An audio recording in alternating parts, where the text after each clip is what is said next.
Let's take the combined gas law and substitute in the standard conditions, and then from there, we'll set it even to the constant K.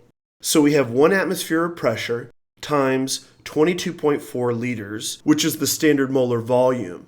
Since we're dealing with STP, let's divide them by 273 Kelvin, and we get about 0.0821 liters atmospheres per Kelvin mole.